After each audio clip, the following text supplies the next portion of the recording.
this tutorial. It happens to be the very first tutorial I've done on this course, and promises to be an interesting one.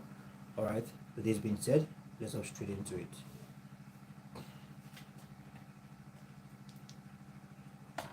Okay, so we have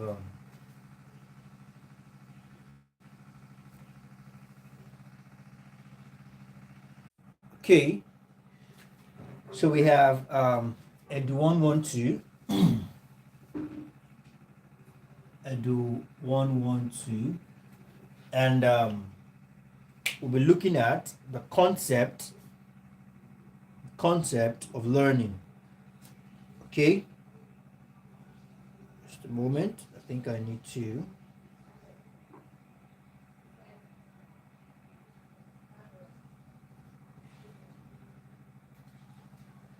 Okay.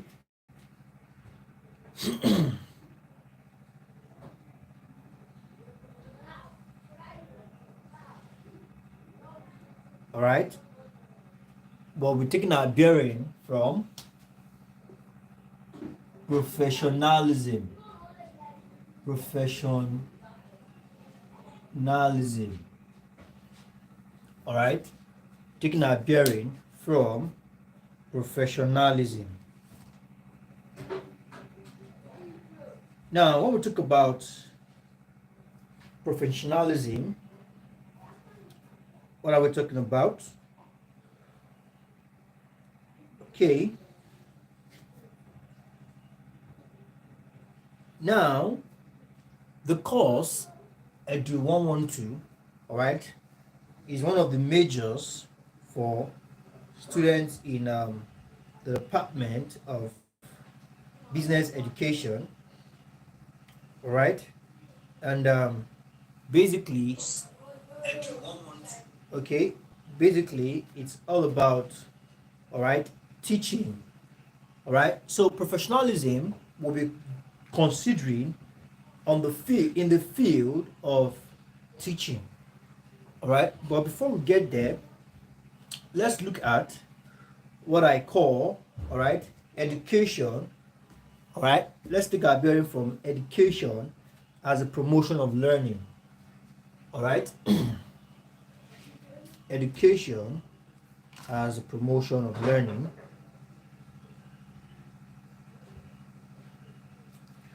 Okay, now it is a teacher's work, it is a teacher's responsibility, okay, to provide appropriate condition for learning.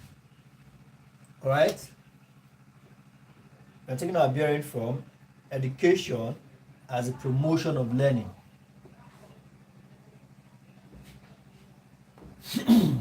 As the promotion of learning. Okay, now under this note, it is essential that you know, all right, that teacher in his work of teaching, all right, a teacher in his work of teaching must provide what we call appropriate condition, all right. A teacher in his work of learning, all right, must provide appropriate, all right, condition for learning. Okay, a teacher in his work of teaching must provide an appropriate condition for learning.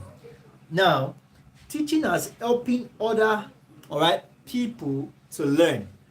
Now, so we're talking about dragging this to the, all right, dragging this to professionalism. All right, we'll get there. We're trying to build, we're trying to establish on this term, all right, from the view or from the aspect of learning, all right, using education as a case study. Now, a teacher here, in his work of teaching, all right, teaching, should be teaching, all right, must provide appropriate condition. Now, a teacher needs to first understand his pupil, all right. Providing this appropriate condition, he needs to first understand, all right, a teacher, it is the responsibility of the teacher to understand his pupil, his or her pupils, all right. Having done this, all right, understand them, carry them along, then initiate the process of teaching, and that is the only way they can learn, all right. And basically, teaching, all right, whenever you are teaching as a teacher, your pupils must learn, all right. They must learn, all right. It's all about learning.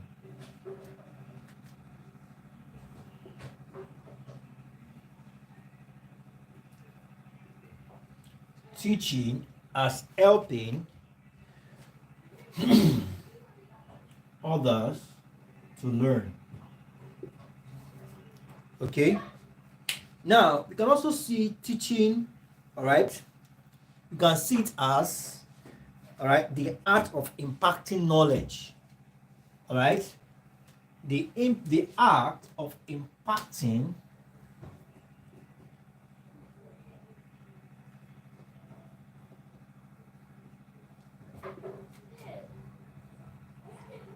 all right, the art of all right, the art of imparting knowledge. I think I need to write this out clearly.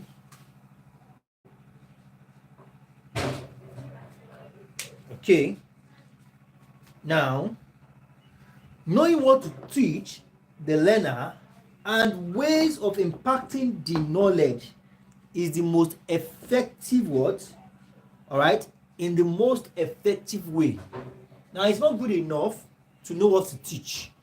All right, it is also essential that you figure out the most effective way, all right, the most effective way of impacting the knowledge.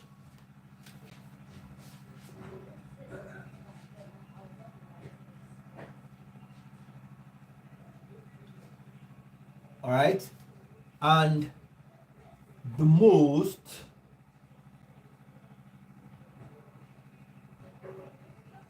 way to impact, all right, the knowledge.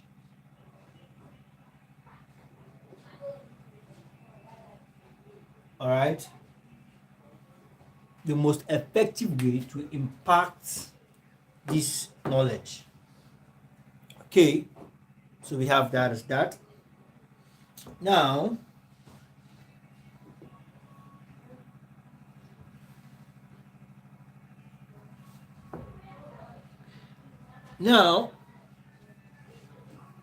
having understand the fact that as a teacher, all right, you are in the position, all right, of making or marrying your students, all right. Having understand the fact that knowing what to teach, all right, knowing the impact, knowing the knowledge to impact is not enough, all right.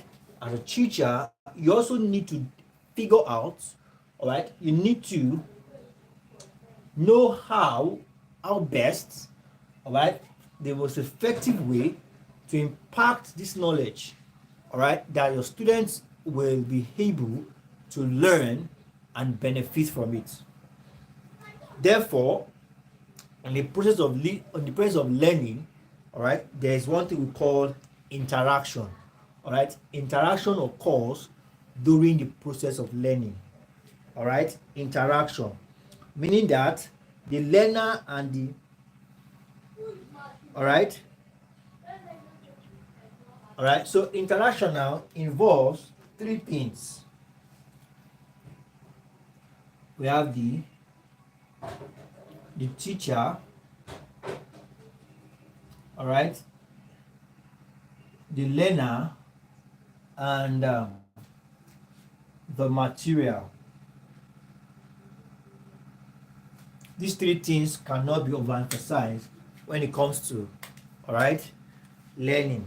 There's a teacher, person impacting the knowledge, all right, there's a learner, all right, the person benefiting, and there's a material, that is the source at which the knowledge is being impacted, all right, the source of the knowledge. So let's erase this so we can take more, we can discuss more things on this.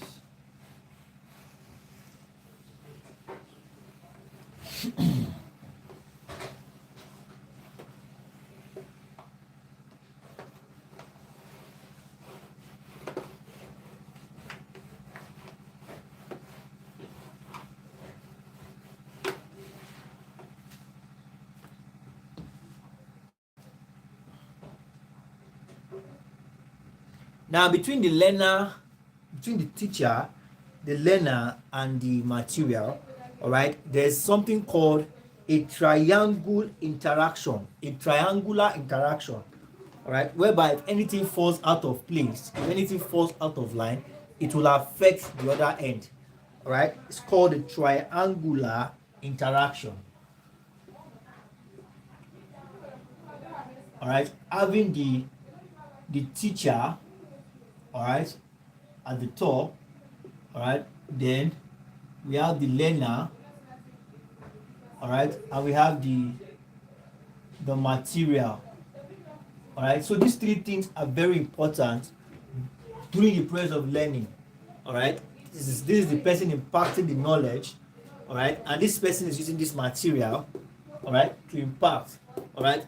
And if there's no learner, the material and the teacher is useless, all right. So but if there's no material, all right, then how does the teacher impact the knowledge, all right? So this interaction between these three, all right, forms learning process, makes learning process, all right, makes learning process possible, all right. So we have that as that. Now, speaking of professionalism itself, all right, the word professionalism, all right, it says here that it has been defined as an occupation that can claim exclusive technical competence, all right, and also adheres to ethics and professional conduct. Now let me take that down.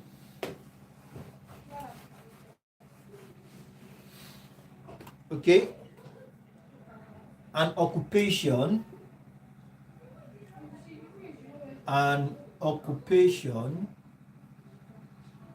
okay, this occupation, all right, can claim exclusive, all right, exclusive technical competence,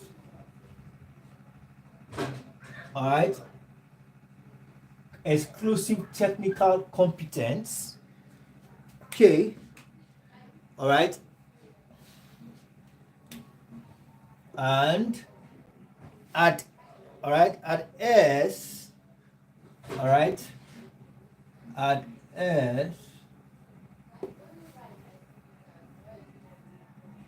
all right, to ethics, all right. When we say ethics, we're talking about rules, all right, and regulation, guides, all right, adheres to ethics of what? Professional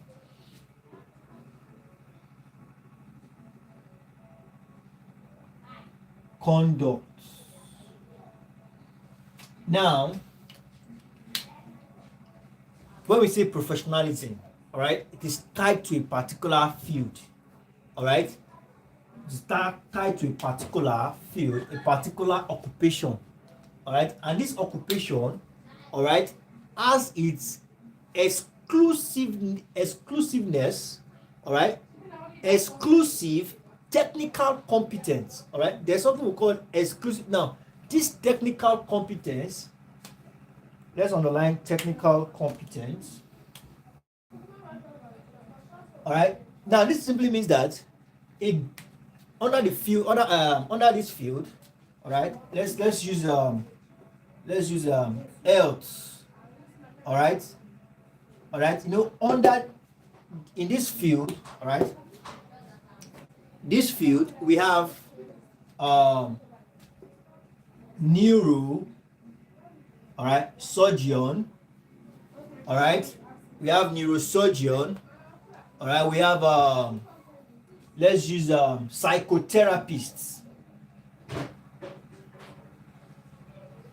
all right,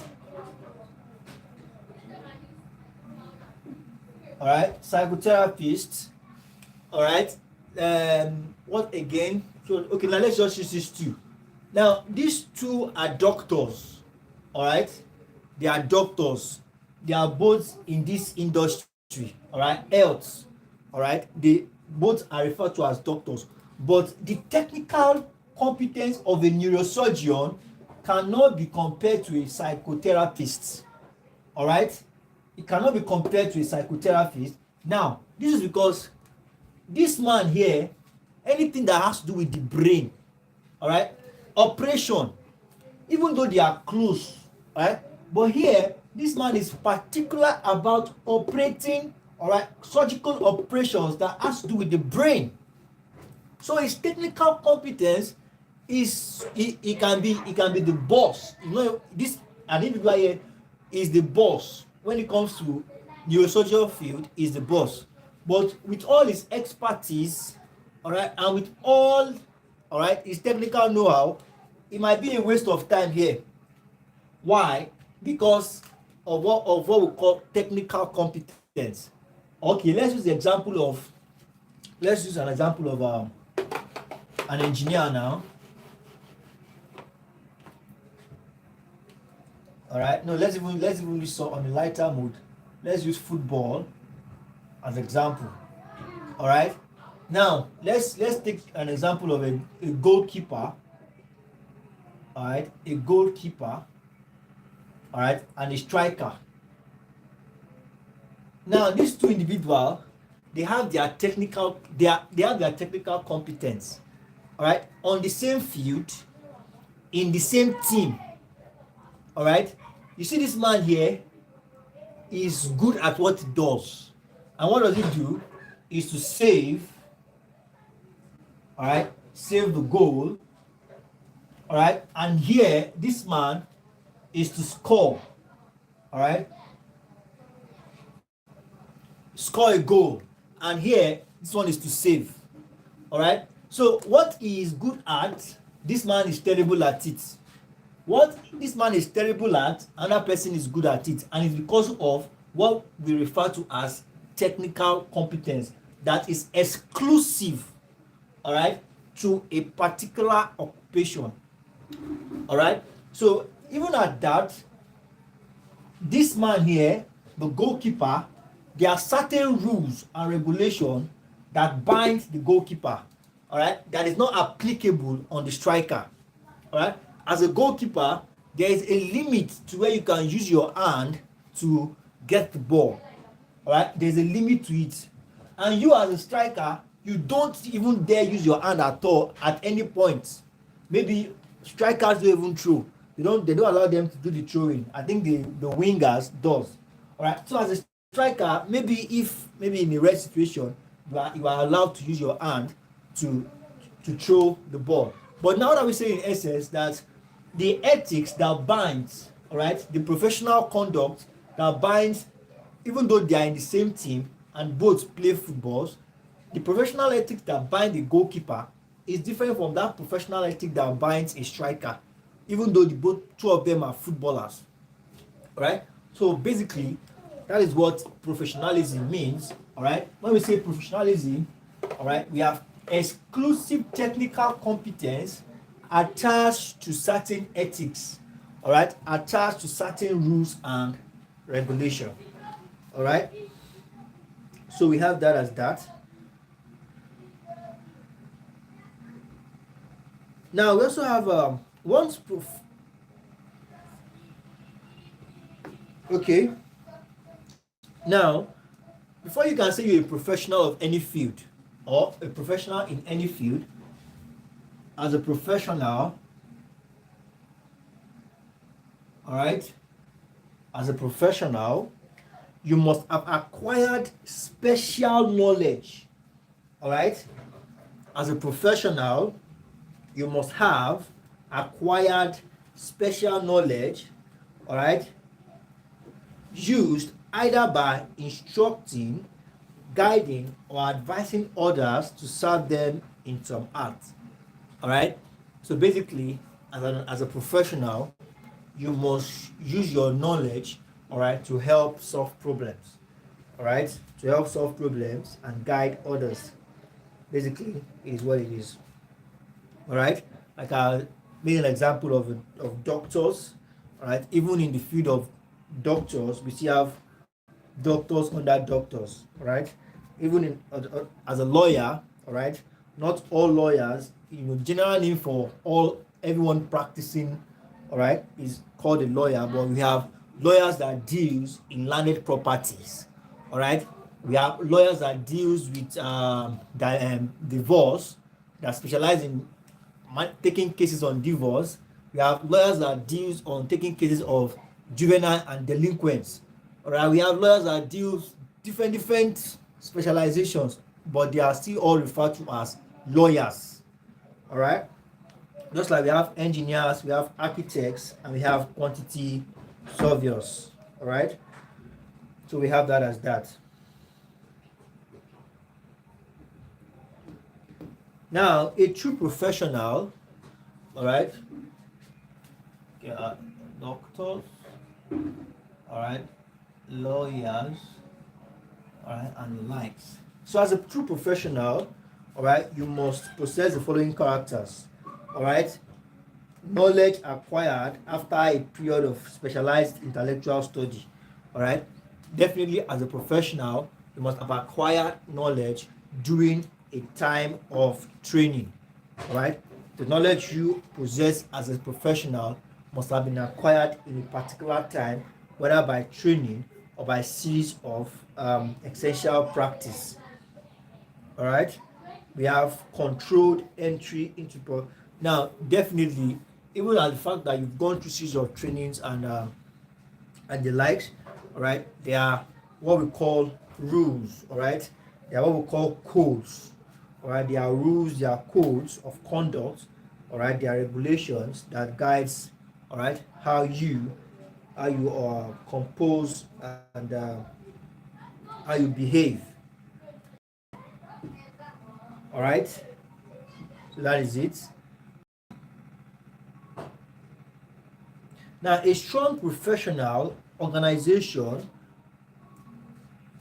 all right, when we talk about professional organization now, a professional organization must guide the interest of its members, all right, as well as codify the entire professional framework. And that's why codes and ethics, all right, there are codes and there are ethics, all right, and this is part of being professional.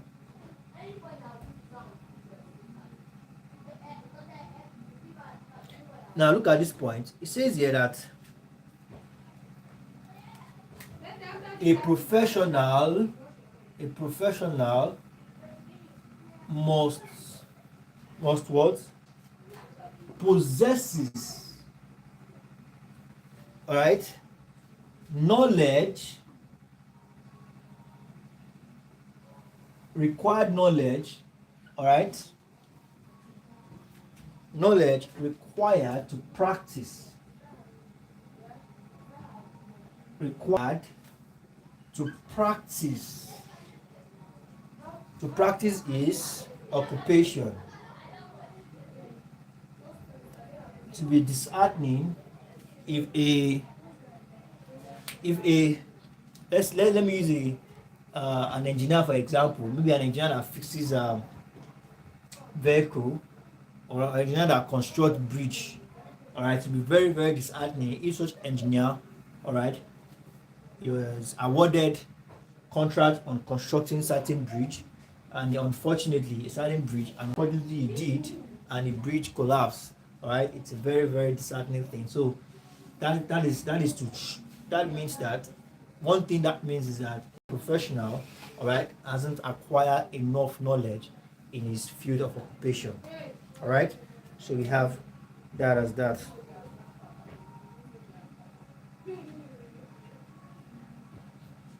Now, when we say code of conduct, all right, we are talking about standard, all right, code of conduct.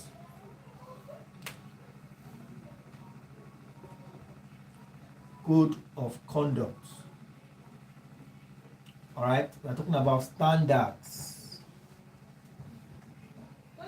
All right, standards. We are talking about standards that standard of practice taken as good by profession. Now, code of conduct includes standard of practice taken as good.